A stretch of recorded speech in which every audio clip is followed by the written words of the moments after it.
Hi everyone, welcome in CLAT point. आगे बढ़ने से पहले अगर आप CLAT, NLSAT, MSCT, NLU Odisha, PU law, Jamia इनमें से किसी भी एग्जाम की तैयारी कर रहे हैं, आप हमारे वेबसाइट पे या ऐप पे जाके इन कोर्सेज के बुक्स, मॉक्स, क्रैश कोर्स, जो भी आपको इन एग्जाम से रिलेटेड चाहिए वो सारी चीजें परचेज कर सकते हैं। कॉन्टेक्ट नंबर भी है जहां पे कॉल करके आप डिटेल में हमसे कोर्स की जानकारी ले सकते हैं। देखो हुआ क्या है, आप कहोगे सर ये करंट अफेयर पढ़ा रहे हो, ये क्या आपने फोटो लगा दी है। तो अगर आप लोगों ने गैंग्स ऑफ वासेपुर देखी होगी तो उसमें ना पटना का एक सीन है कि इस तरीके से नवाज जो है वो डांस कर रहे होते हैं गाड़ी के सामने और डीजे बज रहा होता है। तो अभी जो हमारा करंट अफेयर का टॉपिक है ना वो इसी से रिलेटेड है। इसको बोलते हैं डीजे ट्रॉली। और पटना में ना डीजे ट्रॉली का बहुत कल्चर है। ठीक हो हो क्या रहा था कि 10 बजे, 10:30 बजे के आसपास जो है वहां पे आप देखते हो मतलब टाइम क्या, एक्चुअल टाइम 10 बजे हर जगह का है कि भैया आवाज नहीं आनी चाहिए। बट एक इंसिडेंट ऐसा हुआ कि 10 बजे के बाद भी बहुत तेज तेज डीजे ट्रॉली बज रही थी और किसी का खिड़की उड़की पूरी खटक रही थी। और बहुत तेज जब गाना बजता है ऐसा होता है। तो वही हुआ। फिर पुलिस को फ़ोन किया गया, फिर वो बंद कराया गया। लेकिन क्वेश्चन ये उठा कि भैया पुलिस को फ़ोन करके क्यों बुलाना पड़ रहा है? ये तो पुलिस की रिस्पॉन्सिबिलिटी है आके बंद कराने की। उसके बाद मामला कोर्ट में गया और वहीं से केस निकला, Surendra Prasad versus state of Bihar. ठीक? जस्टिस राजीव रॉय जी ने इस पे वर्डिक्ट दिया। उन्होंने काफ़ी सारी चीज़ें इस पे ली, साथ ही साथ पुलिस को फटकार भी लगाई। जो पॉल्यूशन कंट्रोल बोर्ड है उसको भी फटकार लगाई कि भैया आप फेल हो गए हो अपनी रेगुलेटरी ड्यूटी पूरी करने के अंदर। और एक मसूरी करके एक जगह है, आपको पता ही होगी, वहां पे पुलिस ने ना इसको बहुत अच्छे से इम्प्लीमेंट किया है, जो ये कानून है हमारा जिसमें 10 बजे से पहले सारी चीजें बंद कर देनी है। तो हुआ यही कि अगस्त 14 को ये ऑर्डर दिया उन्होंने। ठीक। अब क्या क्या चीजें इसमें है मैं आपको बताता हूँ। ठीक है, पटना हाई कोर्ट का क्या क्या ऑर्डर है। तो इन्होंने सबसे पहली चीज बोली कि प्रोएक्टिव इन्फोर्समेंट, मतलब किसी की कॉल का वेट मत करिए आप। ठीक है भैया, आपकी रिस्पॉन्सिबिलिटी है, आपके हर देखो एरिया की चौकी होती है।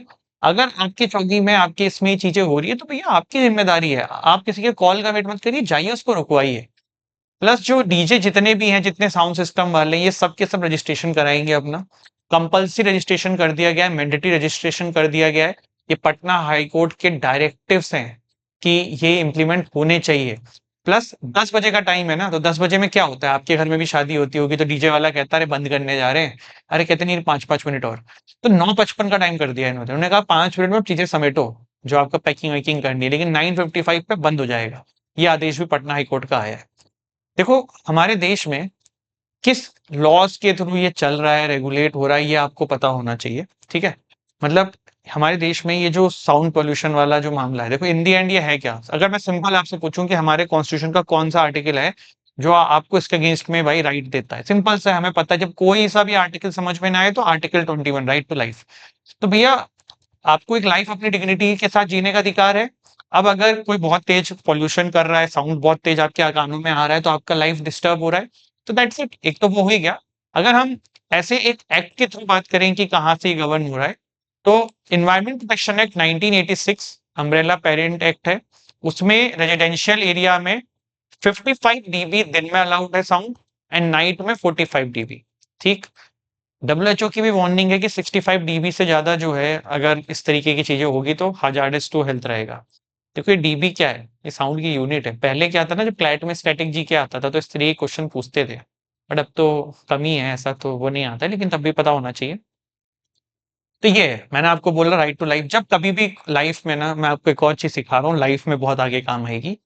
कोई आर्टिकल आपसे पूछ ले कि भैया फला चीज का राइट कहाँ से आता है, और अगर आपको डायरेक्ट याद नहीं आ रहा है तो आर्टिकल 21 पे गेम खेल जाना। ठीक है, आर्टिकल 21 में ही बहुत सारे राइट्स निकल जाते हैं, जितने इधर उधर के राइट्स है ना सारे आर्टिकल 21 से निकलते हैं।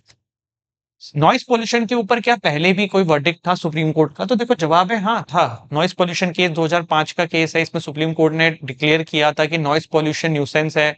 Every citizen has a fundamental right to live in peace tranquillity free from unlawful noise, article 21 से निकला। फिर church of God versus KKR majestic colony welfare association 2000 का ये केस है। No religious mandate the use of loud speaker disturbance of public peace, कि मतलब अगर आप रिलीजियस पर्पस की वजह से भी बहुत ज्यादा साउंड यूज कर रहे हो जिससे बाकी पब्लिक डिस्टर्ब हो रही है, तो ऐसा कोई रिलीजन परमिट नहीं करता है।